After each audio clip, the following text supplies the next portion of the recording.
Hello, my name's Oren Prunken and welcome to the Create More Customers podcast.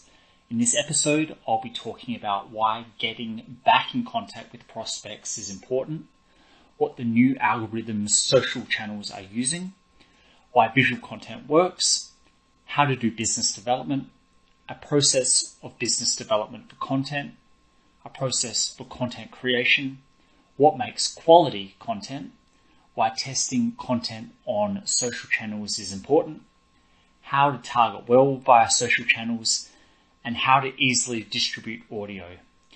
Without further ado, let's get into it, and I really hope you enjoy this episode. How do you feel about going to the CEO directly and just ask them, saying, you went with this other crew, we'd like to know just for our own feedback, and you can even couch it in the words of saying, look, we're not even trying to convince you, we just want to know how we can improve our offer, and just go really direct and vulnerable with that, just to see if you can get something out of them.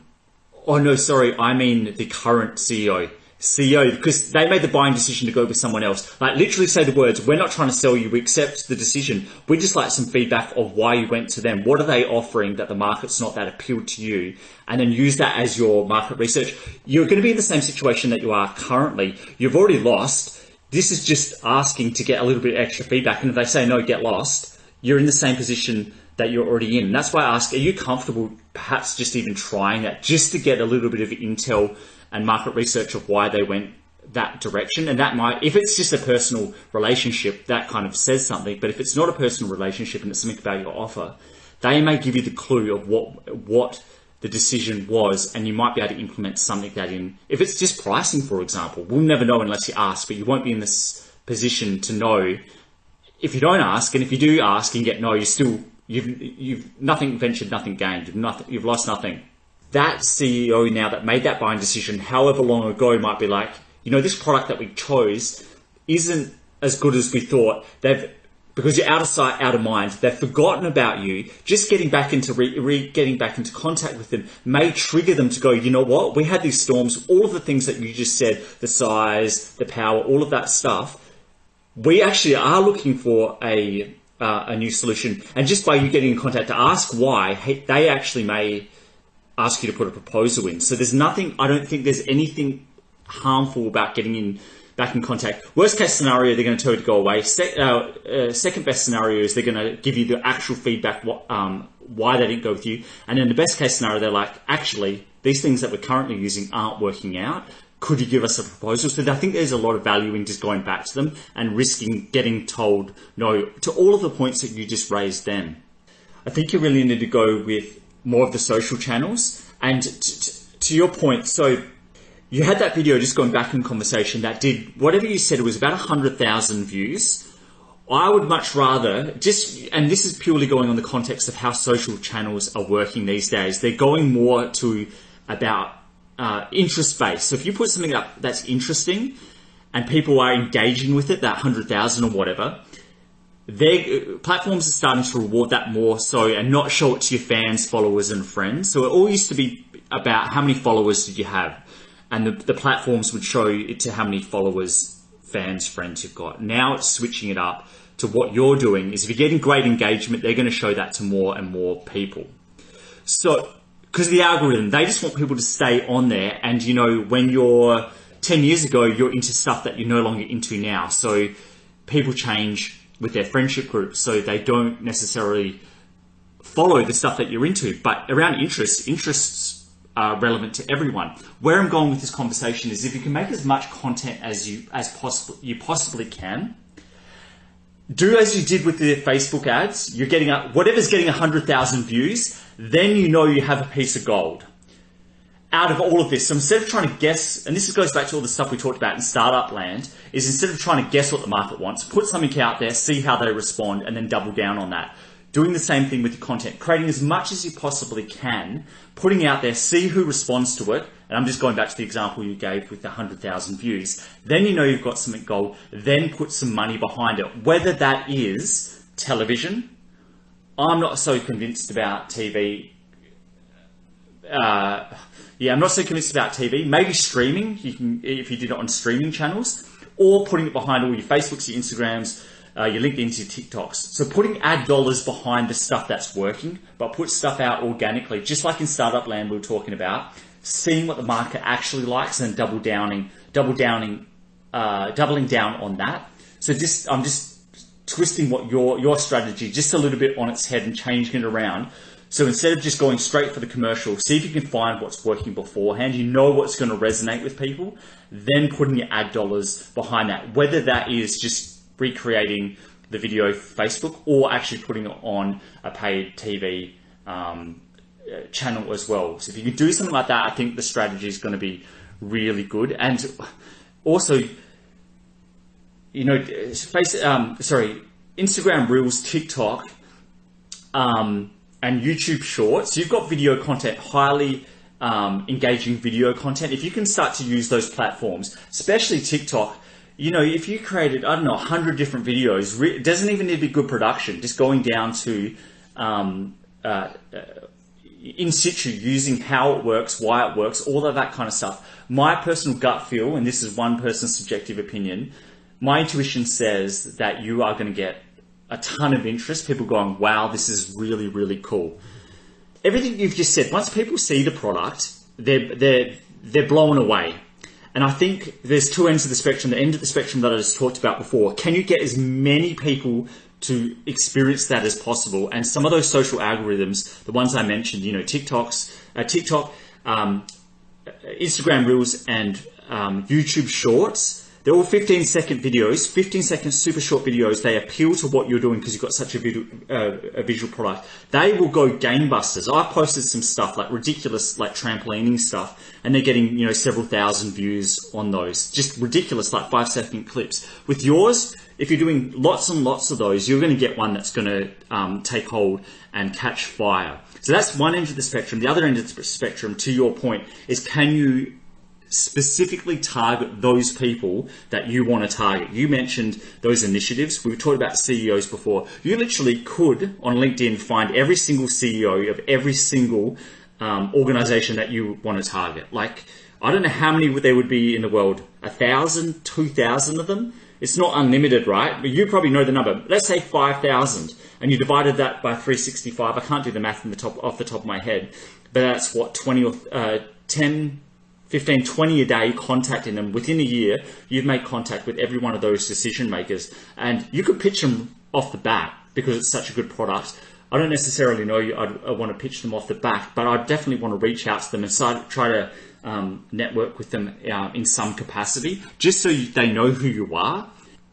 Even if a proportion of those just signed up to what you're offering, you can always go back to the other CEOs later on down the track, just building those relationships with those people and not shooting yourself in the foot. If there's 5,000 customers, let's just say 5,000 CEOs, if you can build a lifelong relationship with them, because I know you're in this for life, you've been doing this for so long, it's been in the back of your mind for so long. This is not, fly-by-night operation. If you can create real relationships with those 5,000 people, obviously 5,000 is the max, you're not going to ever get to all of them. Even if it's a couple hundred, and build that long-term relationship for when the time comes, they choose another solution, just like the one that you mentioned, it doesn't kind of work out, they come back to you. Build for the long term. You can find those people through either LinkedIn or the websites, and then going to the contact page, going to the email. Hey, my name is Nazar, I'm looking for the CEO. Can you please forward me on their contact details? And then you're straight into the CEO's inbox. They may ask you, the gatekeeper may ask you what you would like to discuss. And then you can just say, look, I want to discuss memorials, and leave it as that. Just so you can get through to them. And I wouldn't necessarily go on with the pitch, but I'd probably just introduce yourself and just start building that relationship with people. And tell your story. Your story is so powerful. Like, if you can tell your story, even to some of these CEOs, and then to the other end of the spectrum of going far wider with your net of as many pieces of content on social, it's just grind. I would reach out to every one of the CEOs, tell your story, which, as I said before, is so powerful, and say, hey, my name's so and so. I'm doing a podcast on, and you're going to have to massage this a bit, on your product or the problem area, memorials. And because you, the CEO, is in this industry, you've obviously got a passion or strong feelings around this area of people passing and preserving their memories. I'd love to have you as a guest on my podcast, and we're going to talk about your history, the CEO, how you got into the industry, why you want to be in there, what you're currently doing, and what impact you want to have. So something along those lines. But the purpose of this is just to build a relationship with that person that you can connect on. The second part is you get a bit of content for that you can then distribute through all your social channels. And then the third part is they're going to be like, you know what? I'm a bit famous now. I've been interviewed on a podcast. I'm going to go share this through all my network. And what we're hoping is that CEO's got other CEOs of other target customers of yours, which you and I both know that they do. The CEOs, they are going to network with the same people in the same industry, and even there's a thing that I've seen on TikTok. It's a product that looks like a lightsaber. So it's like a fist, a metal item that sits in your fist, and you press a button, and out of both ends comes like a staff, like a lightsaber, but out of both ends. So it's like a metal extending staff. And all this, I know, right? I was like, I want one. I didn't even know these things existed. But basically, that's the whole channel. And it's got like 1 million followers on it. And all the content, and there's tons of content, it's just the dude holding this thing, popping out this lightsaber staff thing, and then like swinging around in cool directions. Every video is like that, and there's like 5 or 10 a day. There's so many of them. That's all he's doing in just different formations. And then when you look at the link then pops through to his e-com site that he sells it for like, I don't know, $50 or something. But if you go and look at in China, he's just drop shipping it from China.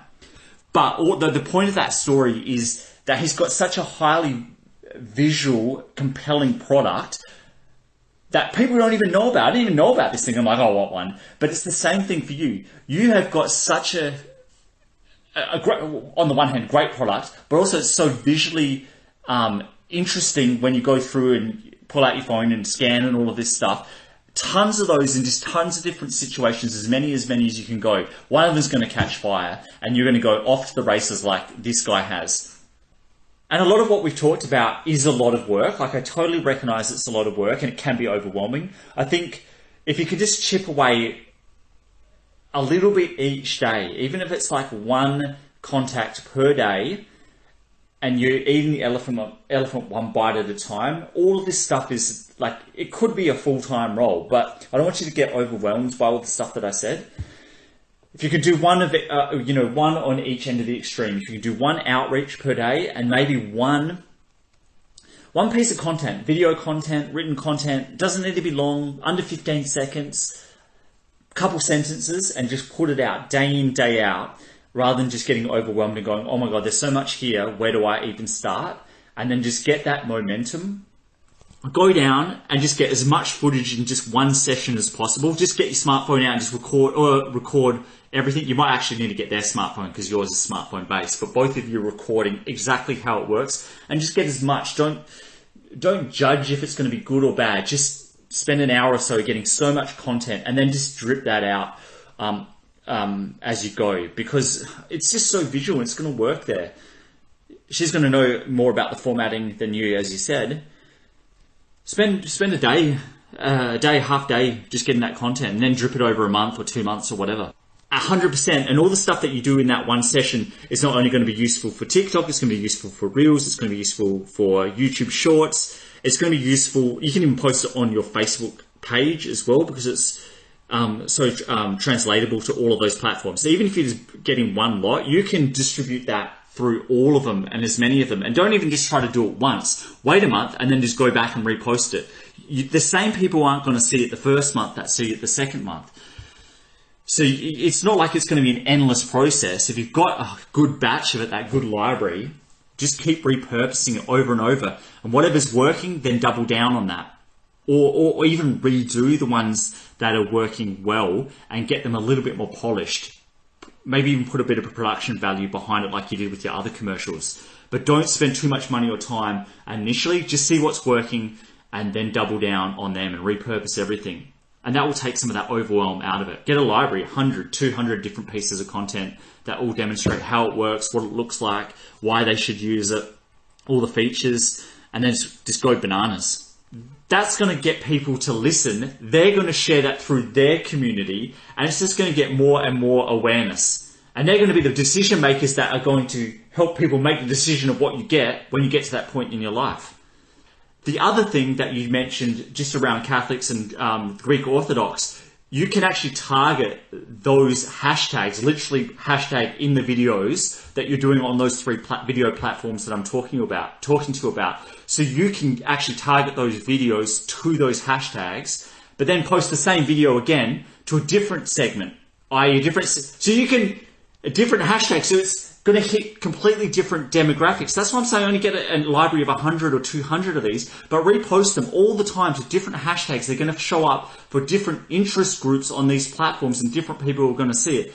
Like I said, you could go bananas full times doing this and never run out of things to post, but getting that library is going to be the key, and then distributing it through all this stuff. And when you log into those platforms, just type hashtag Greek, and it will give you all of the other related tags that you can target by.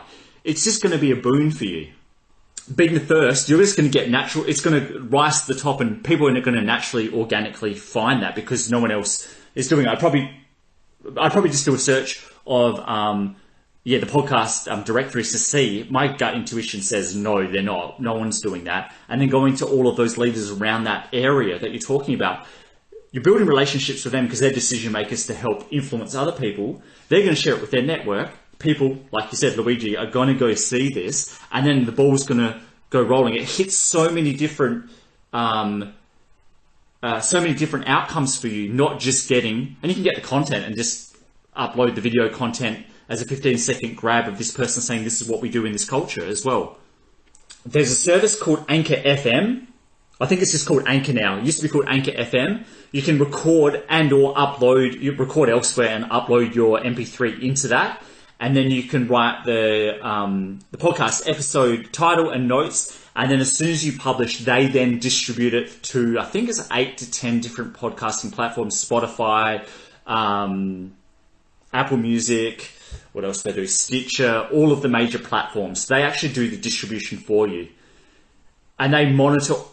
It's super easy. Anchor is the easiest thing, and it's free because you've got such a visual product. And that's what I mean on like the mass market side of things. Then the other one is like literally website, contact, who is the CEO, LinkedIn, type in Symmetry, filter by CEO, and then look at every single one of the names, and then friend request. Hey, my name's Nazar. I'm doing this podcast on whatever it's going to be, remembering our loved ones. You're in this industry. I would love to get your perspective of your life journey of why you got here, so we can tell that story. Would you like to be on it? 1 in 10 will reply yes. Do an interview all about them. They'll share it through all of their networks, online, offline. They'll post it on their social media. They'll email people. Hey, look how cool I am. I'm now famous. I just did an interview with Nazar. That people that are other CEOs of cemeteries hopefully will see that and go, oh, cool. So when you contact them, they're like, oh yeah, I've already heard of you. But the main Trojan horse is you want to build a relationship with them to go and look at your LinkedIn profile or ask you, hey, what do you do? And you say, well, by the way, I do this. And they're like, holy shit, we'd love to have that at ours.